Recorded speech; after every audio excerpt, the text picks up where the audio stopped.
excited to be here today with Lachlan McKnight, the CEO of LegalVision. LegalVision is a fast growth commercial law firm that aims to transform the legal industry in Australia. Lachlan himself has come from a banking, finance and legal background, spending time as an investment banker at Barclays Capital, as well as a lawyer with large firms such as Norton Rose before founding LegalVision 8 years ago. LegalVision is recognised by the Financial Times as the fastest growing law firm in the Asia Pacific. Lachlan, welcome to 2020 Hindsight. Thanks for having us. Lachlan, let me start by asking how, as the leader of a small business yourself, you have experienced the challenges of the last few months. The main two challenges are the sort of revenue challenge, which is really largely down to the economic environment and situation. And the second big challenge has, of course, been the working from home challenge, I guess, the disruption to the normal way of doing business. In terms of the revenue side of things, mid-March, the things really got quite serious across the world. At the time, I was pretty concerned about what the economic situation would do to our top line revenue.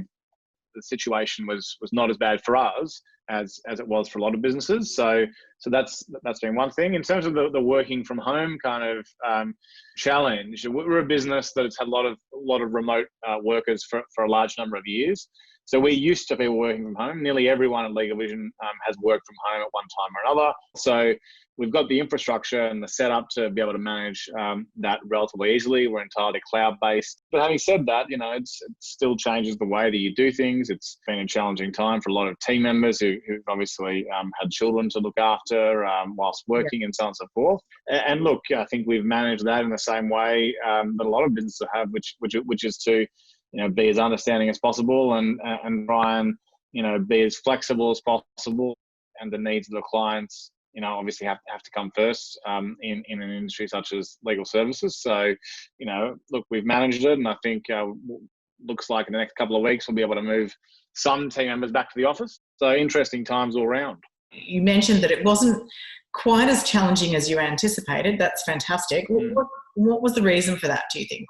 If you look at the legal services industry over the last couple of recessions, at least overseas recessions, a lot of firms have kind of done okay. You don't see that massive dip that you get in a restaurant that's had to shut down and can't sell their services.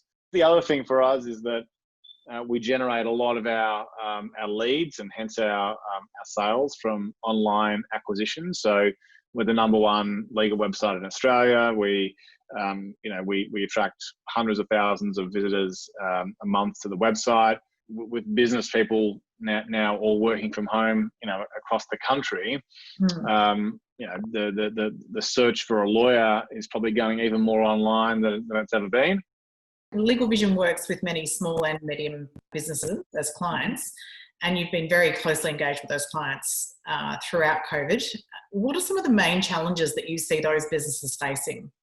Obviously depends so much on the types of businesses. So we service businesses large and small, but in terms of the smaller businesses, we have a lot of hospitality clients, and it's obvious what their challenge has been. They can't open, and they're seeing for many of them 100% drop in revenue. Beyond the issue of not really modelling out their their revenues, they're also not necessarily thinking about the cash flow situation, which is absolutely vital. I think a lot of people look at their P&L and think, okay, well that's good, I'm profitable, when actually they're bleeding cash because they're not collecting on their invoices. The other thing I think which has been a struggle for a lot of clients has been trying to understand and get their heads around all the different types of government stimulus that they can potentially access.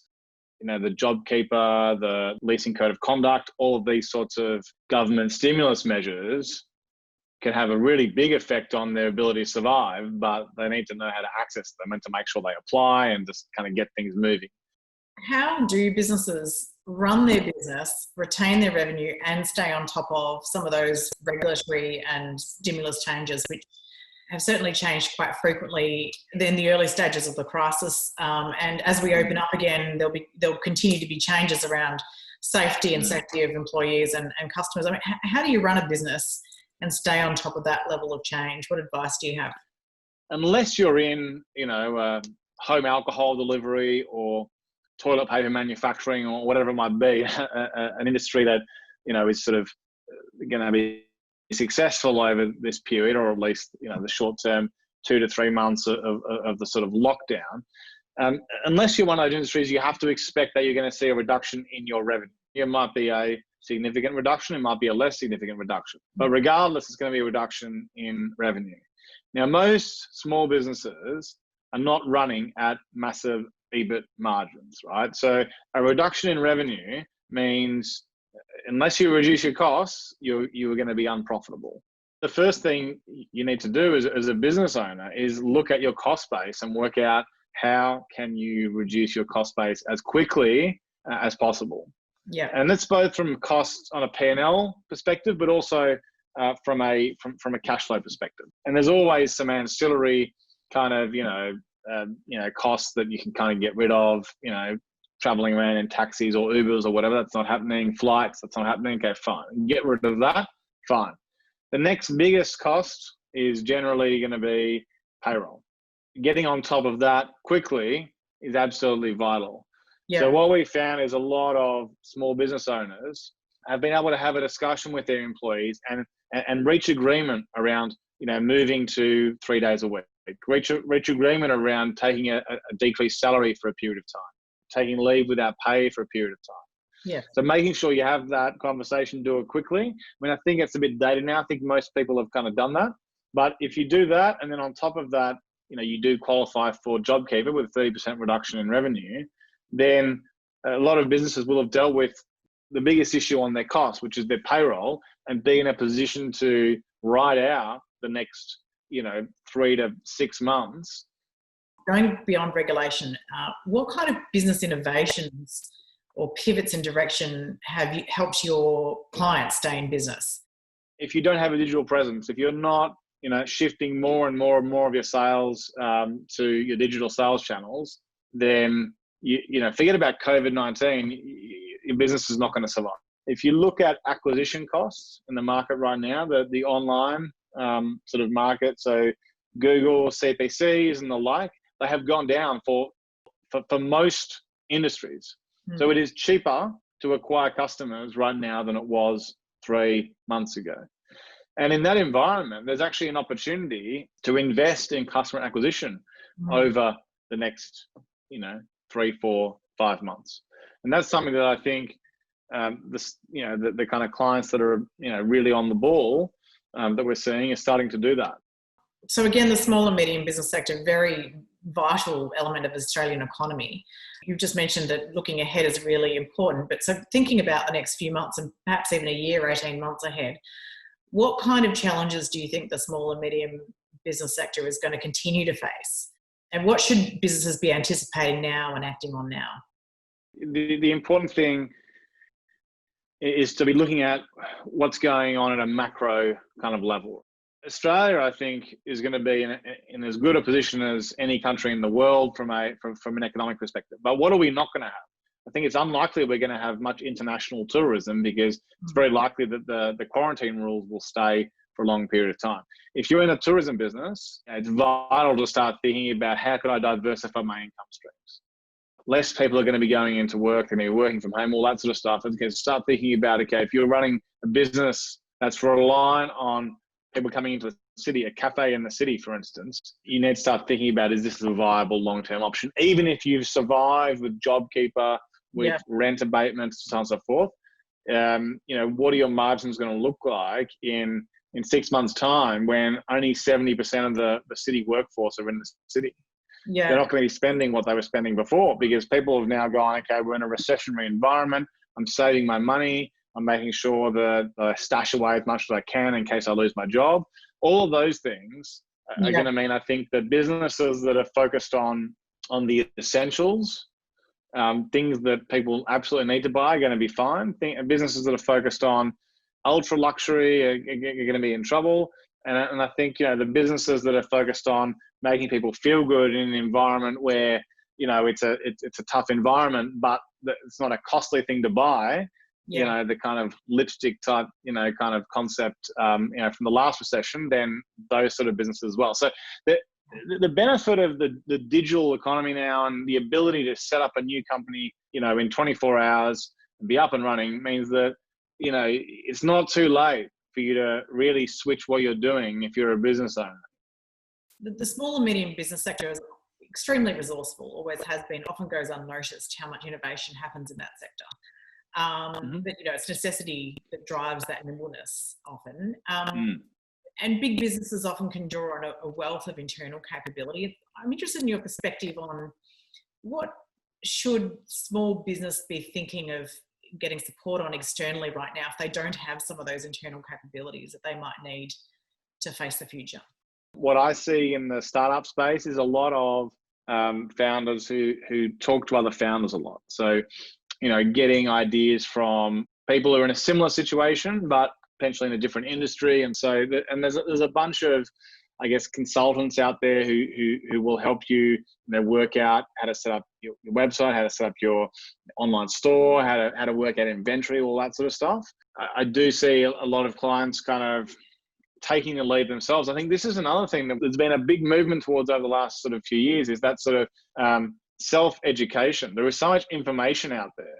Actually spending the time to research the industry, research, what's happening in the States and all that sort of thing. I think that's absolutely critical right now as well. Yeah, and while we've not had a crisis quite like COVID before, there have been previous downturns. There certainly are lots of examples of what to learn, including failures. So never been a better time to research. Yeah. People are talking about the new normal. What is that for small and medium-sized businesses, do you think? You need to have a business with very good unit economics to stay in business. Yeah. But certainly, if you've got a business that's a business for the times, and what that is, I'm not really sure, but we'll start finding out relatively soon. We start seeing some very fast-growing companies, I think, then you can do super well. This whole situation has led many business owners, particularly in the sort of, I guess, more white-collar type industries, to consider the need for the big office, the big expensive office with everyone coming to the office every day and so on and so forth. The new norm is going to be 3-4 days working from home and 1 day in the office, as opposed to, the reverse. And what about for LegalVision? What do you think that, in your experience as a CEO, what's changed for LegalVision that you are not likely to be unwinding in a hurry? I guess about sort of 8 months ago, we launched a new product in the SME space, which is a product called LV Connect, and it's a membership which is $200 a month, so very cost effective, and it's designed for businesses that want to call up, speak to a lawyer, get a quick answer to a question. And it was going very well up until sort of middle of March. And at that time, I was super worried that, okay, this is a product that if businesses aren't doing well, they're not going to want to purchase it and so on and so forth. But what we've actually found over the last 2 months is we've had our best 2 months of sales ever for the LV Connect product. Yeah, and it just goes to show that until you put your product out into market and watch it perform under various conditions, you can't be sure how people are going to respond to it. So any final thoughts? Perhaps you want to talk about what keeps you energized and motivated about the future for LegalVision?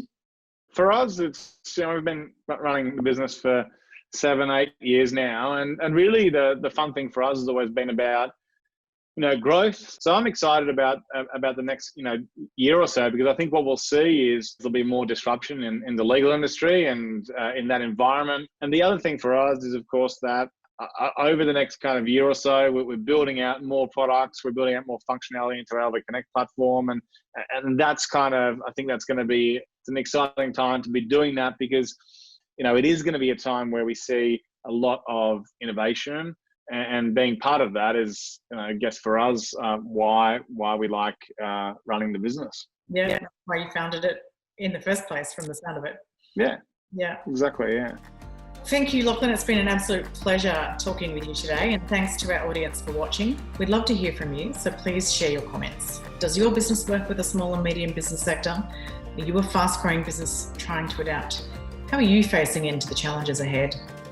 Thank you so much for joining us. I'm Kirstin Schneider, the founder and managing partner of Hyfen. We're a business consultancy that is changing the conversation about value, and right now we're supporting small and medium enterprises on business renewal. Please do stay tuned for more in Hyfen's 2020 Hindsight series.